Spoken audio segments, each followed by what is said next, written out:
Assalamualaikum warahmatullahi wabarakatuh. Hamdan syukran lillah amma ba'd.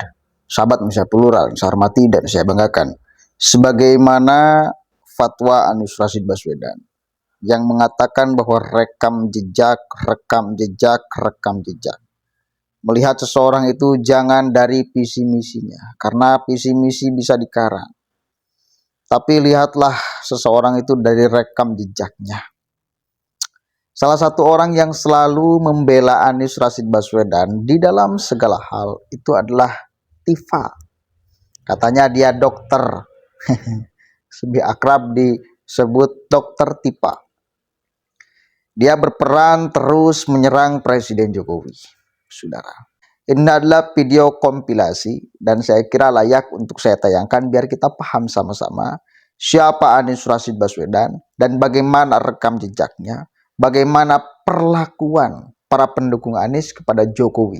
Ini sekaligus mengungkap dosa-dosa Anies Rashid Baswedan. Satu kali lagi, dosa-dosa Anies. Dan jawaban Anies, ngeles. Dia kan pandai sekali di dalam bermain kata. Oke, kita cek dulu videonya nih. Saking sibuknya untuk kesana kemari, memoles diri, entah dia masuk ke sawah, entah dia tidak tahu esensi. Dia sibuk pencitraan dirinya hanya dalam batas kulitnya saja. Tetapi dia lupa atau tidak punya waktu untuk mengisi konten dirinya. Sehingga dia benar-benar pantas menjadi presiden. Kalau datang ke pasar, datang ke masyarakat, merasa kikuk, canggung, karena bukan dari rakyat. Yang menarik kan karena berasal dari rakyat, berada bersama-sama dengan rakyat, tidak ada rasa canggung. Bahkan diajak foto rebutan juga, ya, sama-sama dari rakyat kebanyakan. Itu pesan utama sebetulnya kalau perjalanan itu. Nggak kikuk sama sekali, dan justru sekarang kita saatnya membutuhkan pemimpin yang bukan mengatasnamakan rakyat lagi, tapi memang benar-benar berasal dari rakyat.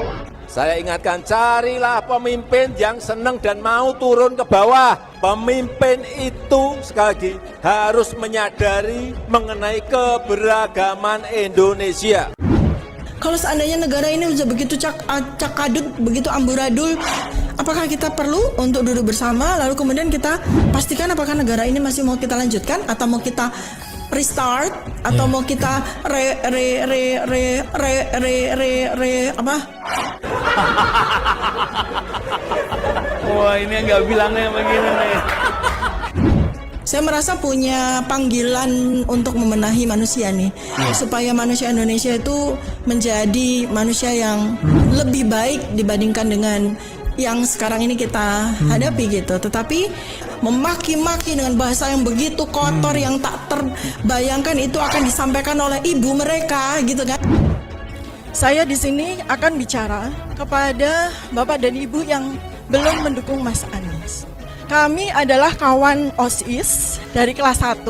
Beliau waktu itu jadi wakil ketua OSIS, saya menjadi sekretaris umum. Karena itu pada waktu saya bicara pidato untuk pemilihan ketua OSIS, saya justru minta kepada teman-teman untuk memilih beliau. Kenapa? Karena selama 1 tahun kami bersama di OSIS, saya melihat bahwa Mas Anies memang dipersiapkan menjadi pemimpin besar. Jadi saya di sini menjadi saksi bagaimana Mas Anies tumbuh berkembang dengan baik. Sebagaimana seperti yang Bapak Ibu semua saksikan sekarang. Beliau adalah anak yang baik dan beliau adalah manusia yang baik. Rekam jejak Anda yang menjadi dosa Anda yang selalu disampaikan berulang-ulang dan ini beredar di masyarakat. Anda kan dulu bilang bagaimana kita harus merajut tenun kebinekaan. Tapi justru di era Anda membiarkan pendukung Anda menggunakan politik suku, politik agama. Sehingga sampai hari ini dampaknya kata orang sangat dirasakan adanya konflik.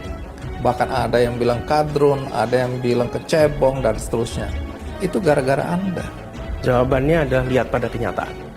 Bukan hanya lihat apa yang saya sampaikan. Lihat pada kenyataan.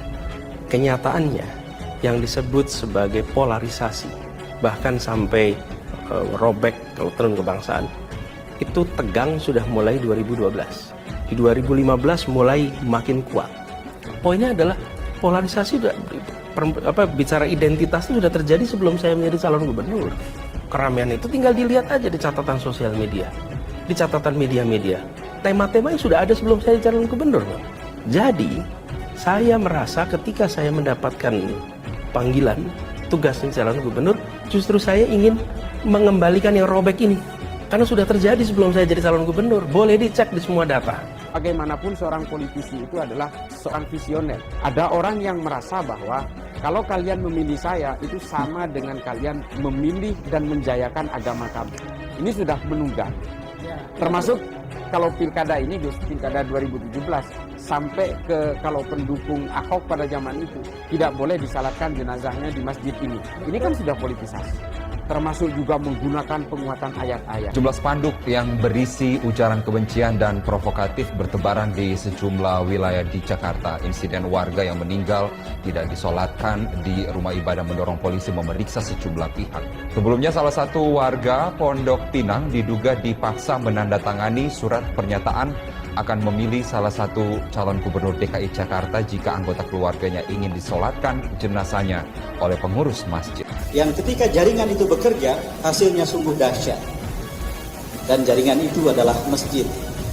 Jadi sejumlah khotib, para ulama, ustadz, yang mengisi kegiatan-kegiatan di masjid, termasuk dan terutama sholat Jumat, itu bukan hanya menyerukan ketakwaan, tetapi dilanjutkan dengan seruan-seruan politik.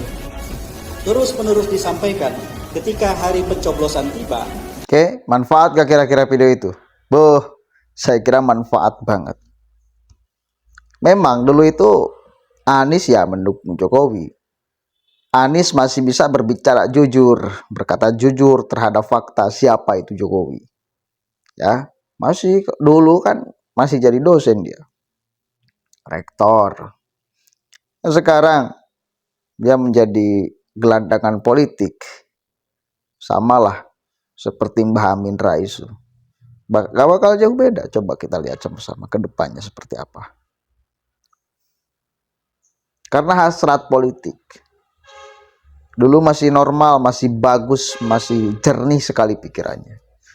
Sekarang udah tercampur aduk dengan banyak kotoran. Ya termasuk awal mulanya dari pilkada DKI Jakarta dulu. Yang karena hasrat politiknya lalu menghalalkan segala cara, termasuk politisasi agama. Politik ayat dan mayat. Dia halalkan. Dia biarkan pendukungnya seperti itu. Hanya untuk tujuannya politik. Gila. Dan ini gak bakalan dilupakan oleh banyak orang. Peristiwa saat itu gak bakalan dilupakan. Akan terus dicatat di memori publik tuh. Tadi yang ngomong di akhir, Ustadz yang harus berbicara politik di mimbar-mimbar, di masjid-masjid, ketika khutbah Jum'ah, segala macam. Ini rangkaian kejadian yang bagi saya sangat miris sekali. Ketika agama diseret paksa masuk ke ruang politik, ya akhirnya lacur. Hanya untuk demi kepentingan politik. Kotor. Agama yang begitu suci, yang begitu mulia, lalu kemudian diseret paksa, ya menjadi kotor.